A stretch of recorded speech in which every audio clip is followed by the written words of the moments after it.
안녕하세요. 윤에스더입니다. 오늘은 변함없이 또 서북청년단에 대해서 알아보겠습니다. 서북청년의 서청이라고도 합니다. 저도 대학 시절에 연청에 가입해가지고 참 열심히 활동을 했었는데 이유도 없이 따뜻하게 잡았던 그 손이 감사했지만 알고 보니까 빨갱이였더라고요. 사람이 모르고 지은 죄도 플라톤은 죄라고 그랬어요. 그래서 회개합니다. 당시 빨갱인지도 모르고 정말 열심히 새벽을 깨웠던, 새벽기도 가기 전까지 정말 날이 새는 줄 모르고 활동했었던 그런 적이 있었고요. 그렇게 또 대통령을 만들기 위해서 정말 열심히 노력했었던 그런 세월이 있었습니다. 그런데 알고 보니까 빨갱이를 위해서 열심히 노력했던 그 시절을 회개합니다. 그래서 오늘은 또 이렇게 서북청년단에 대해서 알아보도록 하겠습니다. 서북청년회라고 하죠. 어떻게 보면 인터넷에 지금 나와 있는 것들을 쭉 한번 열거해 보니까 우파의 인물에 이승만 대통령이 이렇게 들어가 있더라고요. 마찬가지로 그 이승만 대통령님 시절에 서북청년단은 이렇게 많이 이렇게 유용했다라고 할까요?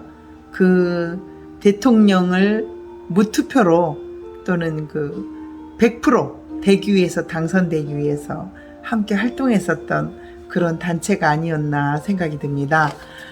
과거 서북청년당은 월남을 했었대요. 대한민국의 월남을 해서 무조건 공산주의, 공산당이라고 그러면 죽여버렸던 나름대로 민간단체 중에 하나였죠. 당시 식민지 시대의 경제적, 정치적 기득권을 잃고 남아한 지주 집안의 출신의 청년들이 주축을 이뤄갖고 만든 게 서북청년회였어요. 또는 이 서북청년단은 대한혁신청년회, 한북청년회, 북선청년회, 황해도청년회, 양호단 평안청년회 등 1946년 11월 30일 서울 기독교 청년회관, 지금으로 따지면 종로에 있는 YMCA에서 창단이 되었고, 경찰의 자익이 경찰에 누가 있다 그러면 색출을 하는 업무를 돕는 등 좌우익의 충돌이 있을 때마다 우익 진영에 선봉에 섰던, 어떻게 보면 공산주의를 미워했던 그런 단체, 그런 역할이지 않았나 합니다. 그들은 공산주의자로 의심이 되면 막 무조건 공격을 가했대요. 특히 미 군정은 제주도 4.3 항쟁에서 서북청년당의 이러한 성향을 이용해가지고 미 군정의 명령에 대항하는 4.3 사건 때 경찰, 제주도에서 서북청년단의 활동은 굉장히 많았었죠. 미군이 파견을 했기 때문에. 미국의 미 군정에 의한 민중들을 공격하는 하수인이 된 서북청년단은 갈취와 약탈, 폭행 등을 굉장히 일삼았다고 그래요. 그래서 무자비해, 어떻게 보면 그 무자비함 속에 서북청년단이 있었다라는 거죠. 이제 이렇게 해서 대동청년단이 합류할 것을 합동파와 합동 반대파들, 그들에 의해서 약간의 이제 조금 분열이 있었지만 다시 문봉제, 합동 반대파는 문봉제, 또 합동파는 처음에 선우기성, 처음에 이렇게 창시돼서 회장이 됐던 설립자, 그분에서 이제 약간 서로 갈라졌었다가 다시 대한청년 등의 단에 흡수되어서 서북청년단이 재건하고 문봉제 위원장은 이승만 대통령 쪽으로 노선을 따랐다고 그래요. 그런데 무엇보다도 분야는 정치, 경제 이런 쪽에 서서 정말 열심히 했었던, 공산주의자를 무조건 척결했다. 특히 경찰. 그래서 그게 설립한 청년 단체가 바로 서북청년단이라고 합니다.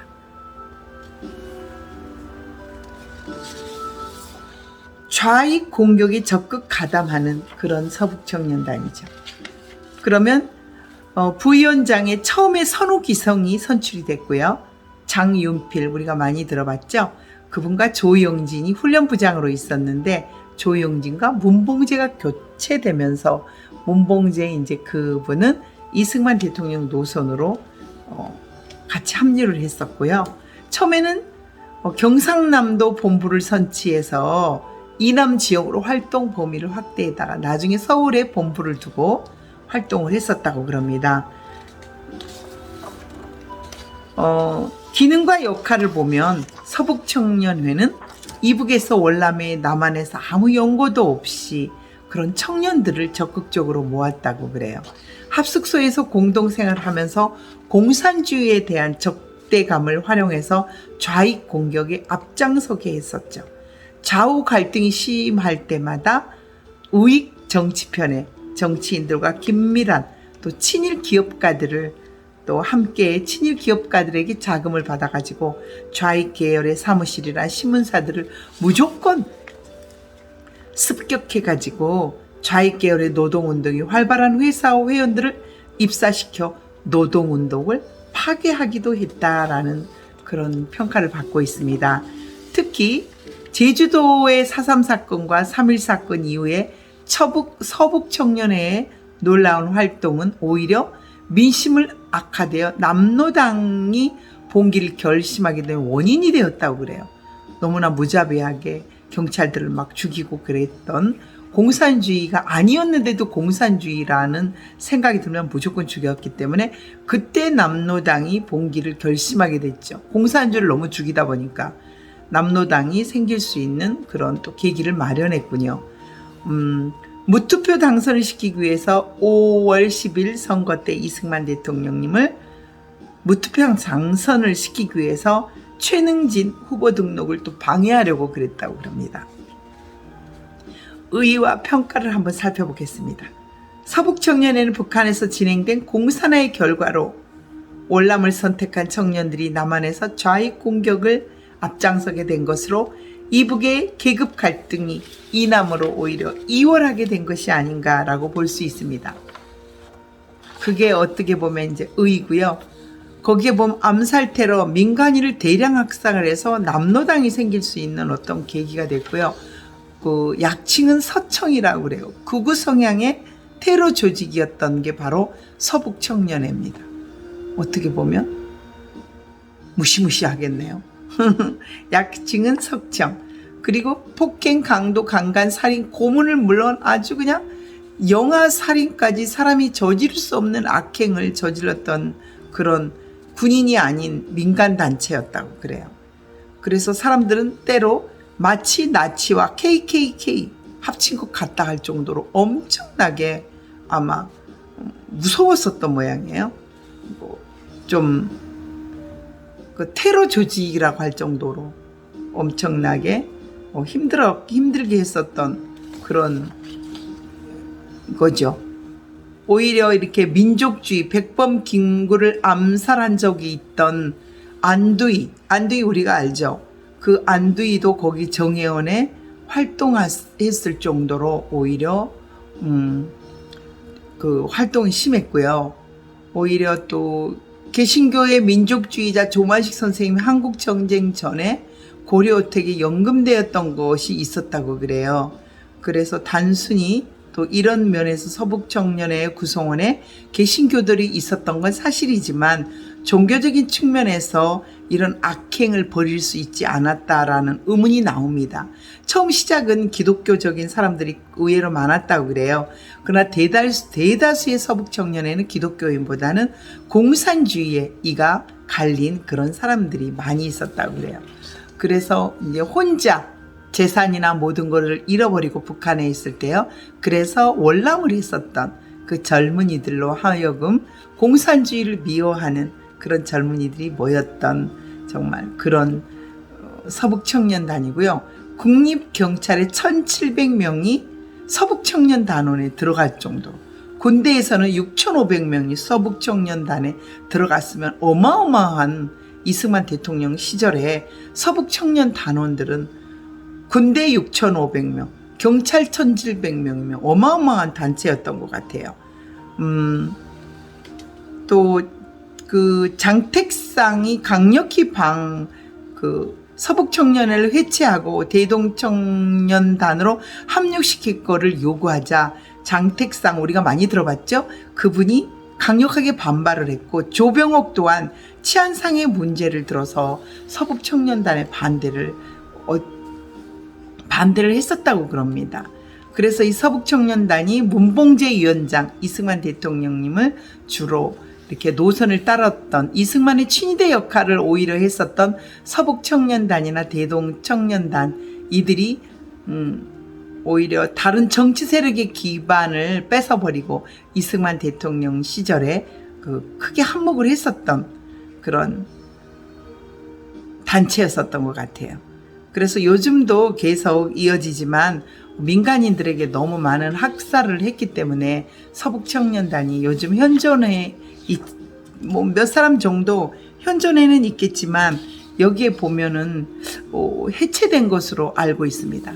해체되었던 것을 알고 있기 때문에 그 해체되는 그 시기를 또 우리가 들여다보면서 서북청년회를 제가 잘 알지는 못하지만 아직까지도 현존해 있어, 지난번에도 서북청년단이라고 거기 회장이라고 하는 또 분도 있었던 것 같습니다. 그래서 무엇보다도 서북청년단은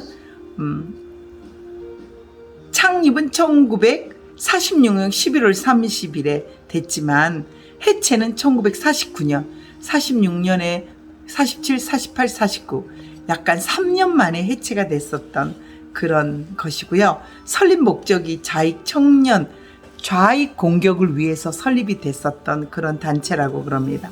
정말 그 청년들이 지금 이제 나이가 들어서 다 돌아가신 분도 계시지만 너무 과격했기 때문에 제주도에서 너무 과격한 민간 학살들을, 아무리 공산주의라지만 민간 학살들을 했었던 그런 무시무시한 테러 조직으로밖에 전락이 안 된 것 같습니다. 그러나 요즘 시대에 정말 필요한 단체가 아닌가. 요즘 공산주의를 그런 사람들이 없애는 일이 없기 때문에 빨갱이들이 엄청 많은 세상이 돼버렸습니다. 대한민국 이대로 가서는 안 될 것 같습니다. 오늘은 서북청년단에 제가 자세히는 알지 못하지만 인터넷에 나와 있기 때문에 잘 준비해 보았습니다. 좌익, 빨갱이들을 없애는 우익 청년들, 남아한 연고가 없는 그 사람들이 만든 단체다. 이것만 알아두면 되겠고요. 3년 만에 해체는 됐지만 그래도 그 시절에 너무 과격하지 않았으면 아마 지금까지 현존해 있는 가장 또 좋은 그런 단체가 되지 않았나라는 사람들의 바람이 있고요.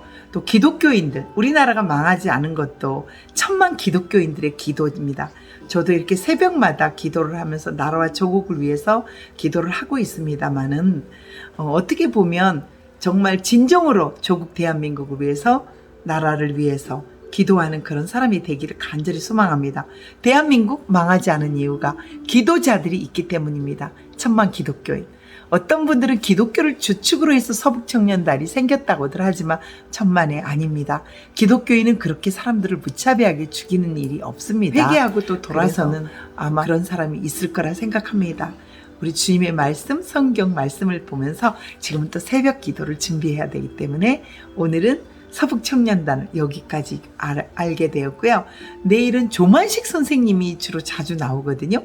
조만식 선생님에 대해서 한번 알아보도록 하겠습니다. 제가 아는 바로는 조만식 선생님이 아마 개신교 기독교인인 것 같습니다.